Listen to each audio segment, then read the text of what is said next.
El final de los tiempos. Temores y esperanzas. En otras ocasiones les he hablado acerca de los acontecimientos que se precipitan en el mundo actualmente y que obedecen al colapso del sistema capitalista y de la misma civilización humana. Pues bien, en esta ocasión pretendo advertirles de los tiempos que vivimos, no desde una perspectiva sociológica, sino desde mi fe católica. Con preocupación y al mismo tiempo con esperanza, veo que las profecías divinas se cumplen una por una conforme el tiempo pasa. No solo las profecías públicas del Evangelio, de la Biblia, sino las profecías privadas reveladas al hombre por la mismísima Virgen María en Fátima, la Salet y Garabandal. También aquellas profecías hechas por papas, místicos y santos de la Iglesia Católica. Cabe aclarar que estas profecías privadas están en armonía con lo profetizado por los profetas en las Sagradas Escrituras sobre el final de los tiempos. La humanidad se acerca a la prueba final en que se enfrentará a la peor de las tribulaciones. La Iglesia de Cristo ha sido infiltrada por el sionismo internacional, por la judeo-masonería, por la sinagoga de Satanás, por los falsos obreros que trabajan para el maligno. Algunos sacerdotes, obispos y cardenales abandonan la verdadera fe y la sana doctrina para prestar oídos a enseñanzas de demonios y para entregarse al poder, al liberalismo secular, al placer de la carne, al materialismo, al ocultismo, al comunismo ateo, al lujo, a la lisonja, a la blasfemia. Un grupo de ellos, por ejemplo, actualmente demandan a su santidad Benedicto XVI que el celibato se anule, que las mujeres puedan ordenarse sacerdotisas, que los homosexuales puedan obtener el sagrado sacramento del matrimonio. Por Dios, ¡qué abominación! También desean que el aborto se legalice, que las religiones paganas, como la New Age, se unan en una sola religión universal con la católica, que la veneración a la Santísima Virgen desaparezca, que la importancia de la misa y de la Santa Eucaristía disminuyan, que el comunismo ateo corporativo de la banca occidental sionista, del financierismo házaro, se imponga en el contexto del nuevo orden mundial masónico o gobernanza global. En fin. Desean fornicar, como la gran ramera que son, con los poderes de este mundo en una actitud supuestamente ecumenista, modernista, racional y conciliadora, en lugar de evangelizar a las naciones paganas haciéndoles ver su error, naciones como Israel que ahora viven grave pecado por su herejía, por su abierta rebelión contra Dios y su Cristo. Algunos en la Iglesia Católica han renunciado al primer encargo hecho por Jesucristo a sus apóstoles después de su resurrección, evangelizar a las naciones paganas, así se pierda la vida en el intento. Ahora y como resultado del modernismo secular, algunos jerarcas de la Iglesia partidarios del ecumenismo distorsionado y de lo políticamente correcto, toleran la convivencia y la concupiscencia con las falsas religiones de Satanás, como las sectas protestantes que se derivaron de la rebelión insana de Calvino y Lutero, el anglicanismo que se derivó de la traición impía de Enrique VIII, el mormonismo que surgió de la mente perversa de un masón, John Smith, el Islam que se alzó en el mundo cristiano como la herejía de Mahoma, el judaísmo sionista que se deriva de la alta traición, del deicidio cometido por los fariseos y saduceos contra Cristo, el budismo que nace de las estupideces de Buda, el hinduismo que en su esencia es la más abominable de las falsas religiones, la teosofía o nueva era de Acuario que es una invención de masones, satanistas y hechiceras, etc. En lugar de hacerles ver a los paganos sus herejías a través de la revelación de la verdad que es Jesucristo y de adherirlos a la verdadera iglesia, estos falsos ministros aceptan que en los templos sagrados se hagan danzas, ritos y demás abominaciones paganas frente al altar de Dios. Un ejemplo peculiar fue la reunión de Asís de los años 80 en donde una danzarina hindú realizó un extraño ritual satánico ante el Papa Juan Pablo II y en donde el esposo de la reina Isabel II de Inglaterra, celebraba la unión de las religiones una vez superado el escándalo de aquel carpintero de Nazaret que se atrevió a afirmar que él es el único camino, la verdad y la vida. Para muchos fue un escándalo este acontecimiento y estas declaraciones del senil esposo de la reina Isabel en Asís, para las buenas conciencias dentro del Vaticano fue como la peor pesadilla hecha realidad, la apostasía absoluta, pero nadie movió un dedo para condenar esta aberración. Muchos clérigos ahora se rebajan ante las falsas religiones y todo en aras de la paz y la gobernanza global. Blasfemia y herejía total, apostasía pura con este ecumenismo pervertido. De esta manera, una vez que los pecados lleguen al colmo, el último papa, Pedro el Romano, vendrá justo en el momento en que la apostasía esté en su cenit, cuando los errores propagados en el Concilio Vaticano II encumbren a la abominación desoladora.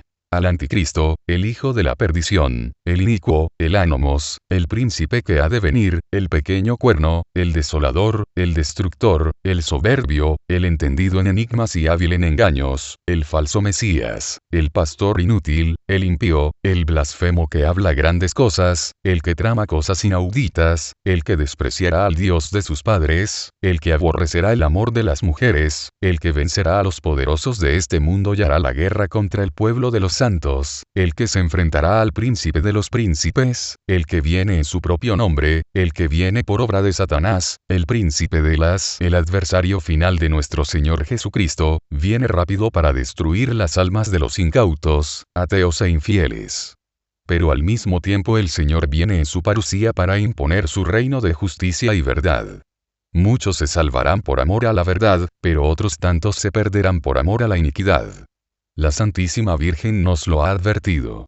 Solo quedan 4 papas después de Juan 23, antes de que sobrevenga en el mundo pecador el final de los tiempos. Conchita, una de las niñas que presenciaron el milagro de Garabandal, lo confirma. Esta misma advertencia sobre los últimos papas la hicieron el monje de Padua, San Malaquías y otros santos. Justo cuando Cristo nuestro Rey esté por llegar, la bestia que sube del mar, engañará a muchos haciéndose pasar por el verdadero Mesías.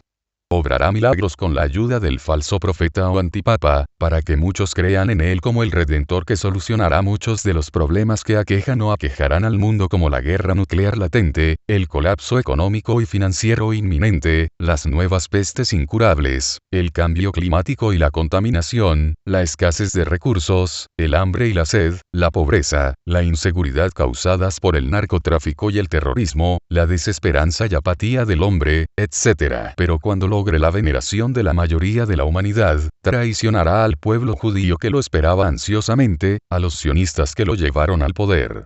Los perseguirá y matará a no ser que lo adoren como Dios en el futuro tercer templo que se reconstruirá en el monte Moria en Jerusalén. Los planes de su reconstrucción están bastante avanzados. Mientras tanto, los 2 testigos enviados por Dios y que los teólogos aún no se ponen de acuerdo con su identidad, profetizarán en contra de la bestia en Jerusalén mientras los cristianos católicos restantes en el mundo y los judíos conversos son perseguidos, encarcelados, decapitados o permanecerán ocultos en escondites como en los primeros años del cristianismo cuando la Roma pagana persiguió a los padres de la iglesia primitiva. El malvado colocará en el santuario su propia imagen para que se le adore, impondrá su marca en la mano derecha o en la frente de sus seguidores, de tal forma que aquel que no la acepte no podrá comprar ni vender. Ahí la gran prueba que los verdaderos cristianos deberán pasar, ya que el que reciba la marca de la bestia o el número de su nombre, beberá de la copa de la ira de Dios y será atormentado de día y de noche sin descanso alguno por su traición. Tal vez esta marca sea un biochip Mondex, aún no se sabe, pero todo indica que así será. Algunos han interpretado la marca de la bestia de manera más simbólica, ya que consideran que la marca en la frente significa el poder que tiene Satanás sobre la razón humana que antepone la ciencia, el humanismo y el hedonismo en la fe. El ateísmo positivista y relativista sería el mejor de sus frutos. La marca en la mano derecha significa para estos intérpretes de las profecías el poder de Satanás sobre las obras materiales humanas hechas por la mano del hombre. En otro orden de ideas, los 10 reyes que tendrán poder junto a la bestia gobernarán sus naciones con mano de hierro y solaparán los crímenes y abusos fascistas del hijo de Satanás. De igual manera se unirán en contra del Vaticano apóstata del falso profeta. Traicionarán a Babilonia la Grande quemándola en una hora, tal vez con un arma nuclear. Así el juicio contra la gran ramera quedará sellado. Sin embargo, a pesar de tan terribles sucesos, el gobierno mundial de la bestia durará solo 3 años y medio según San Juan. Si no fuera así, nadie sería salvo. Por ello los tiempos del día del mal, deben ser acortados. Después, Cristo regresará en las nubes con gran furia y gloria acompañado de sus huestes celestiales para derrotar finalmente al anticristo y a sus seguidores en una última batalla en el valle de Meguido en Israel. Durante todo este tiempo de tribulación, persecución, maldad absoluta y apostasía, Dios Padre derramará sus terribles juicios sobre la tierra provocando gran dolor, terror, locura y desesperación en la bestia y sus esbirros idólatras. Meteoritos, fuego bajado del cielo, sangre vertida en ríos, mares y lagunas, sequías constantes y calor abrasador, muerte de la vida en el mar, langostas y escorpiones, demonios sueltos en la tierra que atormentarán a los malvados, llagas pestilentes, grandes terremotos y oscuridad azotarán al mundo como parte de los justos castigos del Altísimo. Así, de esta manera aquellos que se hayan arrepentido de sus pecados en el aviso mencionado por la Virgen en Garabandal, o durante la gran tribulación, reinarán junto al Mesías durante un tiempo determinado en la Nueva Jerusalén. Cabe aclarar que el milenarismo es una doctrina controvertida, ya que algunos dentro de la Iglesia creen que después de la segunda llegada de Jesucristo y de la derrota del Anticristo, vendrá inmediatamente la resurrección de los muertos y el juicio final. Otros piensan que no será así, ya que San Juan nos habla de un paraíso en la tierra instaurado por Jesucristo una vez que venza a la bestia y reúna a sus elegidos para gobernar la Nueva Jerusalén durante 1000 años. Por ello, esta parte del drama apocalíptico que parece más simbólica que literal, es un tanto confusa y se recomienda discreción. Ahora bien, los muertos que dieron su vida por y para Cristo, resucitarán primero. La salvación llegará también para algunos judíos escogidos que al final de todo se arrepentirán por haber desechado a la piedra angular, por haber martirizado al siervo de Dios, por haber despreciado al buen pastor y se convertirán con alegría y gozo a la fe en Cristo nuestro Salvador, invocando su nombre en el momento de la mayor desesperación.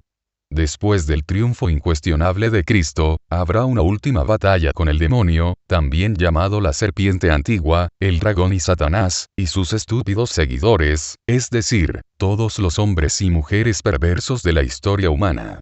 Sin embargo, serán vencidos definitivamente y lanzados al lago de fuego, a la muerte segunda. Dios por fin volverá a instaurar la justicia y la paz en la creación una vez que Jesucristo ponga ante sus pies a sus enemigos y haya juzgado a vivos y a muertos en la fe. Este es el drama de los tiempos. El que cree se salvará, el que no, mejor que se prepare para arder eternamente en el valle del rechinar de dientes y las lágrimas. Aquí algunas profecías privadas de interés que nos aclararán aún más las cosas. 1.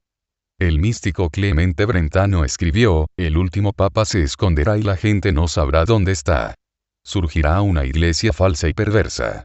Aparecerá el anticristo y perseguirá a los católicos, también desaparecerá la presencia eucarística de la iglesia. La tierra quedará desolada y en ruinas. Habrán luchas y batallas por doquier. Sin embargo, 12 nuevos apóstoles obrarán el bien junto con los 2 testigos del Señor. Finalmente la Virgen y los suyos vencerán. Aparecerán un nuevo Papa y la Nueva Jerusalén. 2. San Malaquías escribió, en la última persecución de la Santa Iglesia Romana tendrá su sede Pedro el Romano, que hará pasar sus ovejas entre muchas tribulaciones, tras las cuales, la ciudad de las 7 colinas será derruida, y el juez tremendo juzgará al pueblo. 3. San Juan Bosco escribió, llegará un día en que una luz brillante resplandecerá en el cielo, en pleno fragor de una batalla. En ese instante, el Papa y sus servidores abandonarán el Vaticano pasando por una plaza cubierta de muertos y heridos. Todo el país sufrirá una gran pérdida de población y la tierra se agitará como arrasada por un huracán y caerá un fuerte pedrisco. Durante 200 amaneceres, el Papa y su séquito vagarán por tierras extranjeras. 4. El Papa Pío X escribió, tuve una visión similar a la de Don Bosco. Llegará un día en el que el Papa abandonará Roma y será transportado, enfermo, por encima de los cadáveres de sus cardenales. 5. La Virgen dijo en la Salet, Roma perderá la fe y se convertirá en la sede del Anticristo. La Iglesia será oscurecida, el mundo quedará consternado. Así que ya lo saben. Oración y Santo Rosario, penitencia, arrepentimiento, buenas obras, fe, caridad, amor al prójimo y a Dios ya. El tiempo se acaba. Pero todo esto debe ser un signo de esperanza, no de temor. Solo los malvados que son malos hermanos traicioneros, u otras cosas abominables, deben temer y mucho. Oh sí. Arrepiéntanse.